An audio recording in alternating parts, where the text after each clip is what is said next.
دومره بې حیا طریقې سره په هغې کې ذکر راغلی چې هغه هغې به کومې طریقې سره نکاحګانې کولې او یو ښځې به خاوند سره وخت تېرولو به یو سره نه مختلف طریقې وي هغه د ذکر قابلې هم نبي علیه السلام هغه ټولې نکاحګانې ختم هغه مسلمان یې ختم بیا به دا حکیم یو سړي به لس پنځلس اووه شل ښځې نامې هغه مسلمان نبي علیه السلام دا نشي کېدلی څلور نه زیات اجازه نشته هغې کې بیا حقوق ذکر شو دا ټول د نبي کریم صلی الله علیه وسلم خدمت کړي خلک وایي موږ اسلام سره نن چې څومره حقوق ماولانا ملاویږي دا اسلام نبي کریم صلی الله علیه وسلم راکړي د ښځې حق شته د خاوند حق شته د والد صاحب حق شته د والدې شته د بچي شته د رور شته د خور شته د تعلق شته د رشتې شته د ګاونډي شته د خپل د پردي د مسلمان د کافر کافر ختم لیکل ورو باندې حدیث متو نبی کریم صلی الله علیه وسلم فرمایي چې ګاونډي د کافر به کوم ور سره د ګاونډ نه بدل نه کیږي باندې وګورئ پیغمبر صلی الله علیه وسلم دې نه ګوري چې دا کافر دا کوم ته خپل رحمت بل رحمت را نخی چې اسلام دومره رحمت والا دین دی چې د کافر ته هم په بد نظر باندې نه ګوري د سره د خپل اخلاق او د بهترین سلوک حکم کوي دې شي متاثر دي کېره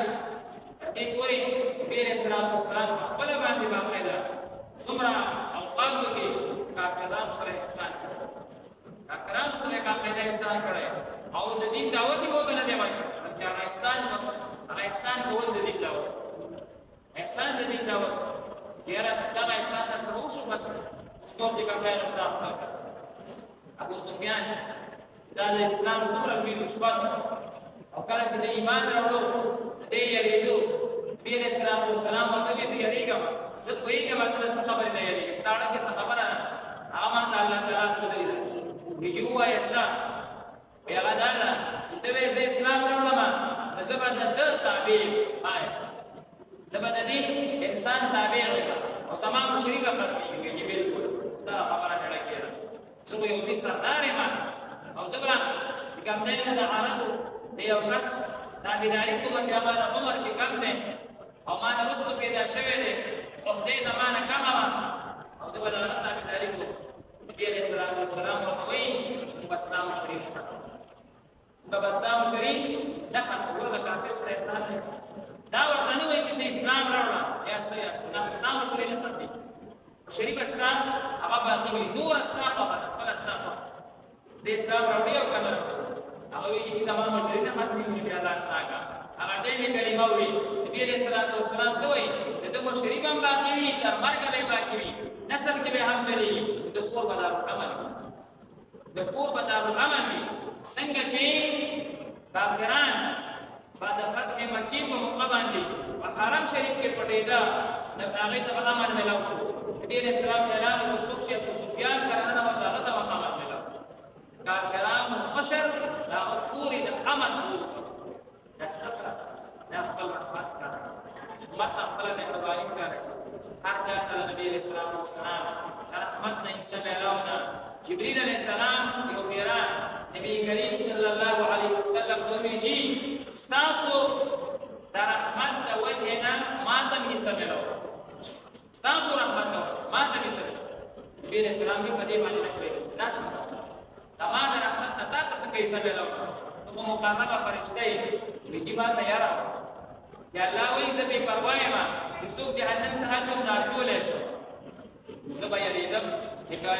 د قیامت په ورځ اعلان وکړو چې دا جبریل علیه السلام چې جهنم ته لاړ شو نو زه به لکه الله وایي زه بې پروا یم خو چې ستاسو کتاب مبارک قرآن مجید ما راوړو په هغې کې زما ذکر وشو چې دا فرشته امینه فرشته ده امانتداره فرشته ده او ډېره طاقتور فرشته ده او الله وایي زما خوښه ده بس ما ته پته ولګي اوس مې جهنم ته اوس مې جهنم ته جبریل علیه السلام وایي چې الله وایي چې دا کتاب څوک وړي هغه زما خوښ دی چې زه د الله خوښ شوم نو اوس مې څنګه جهنم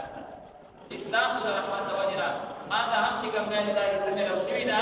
خصوص مطمئن ما چې زه به جهنم فرشتو ته دې سره ملو شم دراورو ته د بادامو ته نباته دا ټول عالم چې یلیږي دا د نبي کریم صلی الله علیه وسلم د رحمت برکت دی که د هغې دعاګانې نه وې د هغې دعاګانې د امت لپاره نه وې نن به موږ کوم ځای پراته نبي علیه الصلاة والسلام د عرفات په میدان باندې دعاګانې کړي یا الله زما امت باندې به اجتماعي عذاب نه زما امت به په یو ځای باندې نه ختمې زما امت به په مکمل طریقې سره دې صفایات دې په دې باندې تکلیفونه راشي بیا الله تعالی خیر یو ځای عذاب الله تعالی په دې امت باندې راغلی الله